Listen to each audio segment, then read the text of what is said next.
Chapter 2. Somewhere in Africa. November 28. The dusty heat was almost unbearable. In a seedy hotel where air conditioning was just a vague memory of better times, Jean Legarec sat in a wicker armchair, waiting patiently for his appointment. He wore a white shirt, tie, and linen jacket. The suit concealed his weapon, though he deliberately flashed the butt of the gun in order to calm any aggressions harbored by the customers in the lounge. It was a pompous term for a bar where getting a cold beer was a feat in and of itself. But Legarec knew his contact and knew he'd be on time. The Frenchman looked at his watch. 10 minutes until the meeting. He settled farther back into his seat. Though impulsive in his youth, in Africa Jean had learned patience. He glanced at the bartender, who lowered his head. The man knew who was coming for Legarec and didn't care to get the least bit entangled with him. Facing the bar's regulars behind a pair of Ray-Bans, Legarec kept his eyes half closed. Not one movement escaped him. He wasn't safe from locals on the lookout for easy money. Toubabs made tempting prey in this indigent section of the city. You had to be careful. He heard a 4x4 engine in the distance. Standing, he grabbed his travel bag and left the room. The still new German 4x4 stopped in front of the bar, followed by an old truck. 5 guards in the truck bed jumped to the ground, brandishing their Kalashnikovs. They stepped toward the Frenchman, but Legarec didn't flinch, staring at the all-terrain vehicle's tinted window. The door opened and a man slowly got out. Dark suit, hair in a brush cut, and rigid posture, former military. With a slight wave of his hand, he sent his escort away and advanced. "Dobry dien, comrade captain." "Dobry dien, comrade colonel." The Russian ex-colonel extended a firm handshake. "It's not every day I have the chance to speak my mother tongue. How has your stay been?" Legarec had been in the city for 4 days.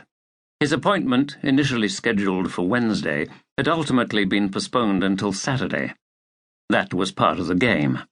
One must test one's future partner in order to discover his motivation to do business. The country's political situation was tense. Legarec had preferred not to venture out into the streets of the capital. He didn't want to risk an unpleasant encounter just for a change of pace. The time for senseless risks was over. "Good, Igor Balatov. Only one regret. The beer was warm." The Russian burst out laughing. "I understand your disappointment, Jean Legarec. This hotel is far from the city's best, but it has the distinction of being more discreet than the palaces downtown. You know we're in an election season. Everybody distrusts his neighbor." He ordered his escort back into the truck. "Let's go. I have a bottle of vodka chilling." They climbed into the car. The cool interior made the Frenchman shiver as he relaxed into his seat.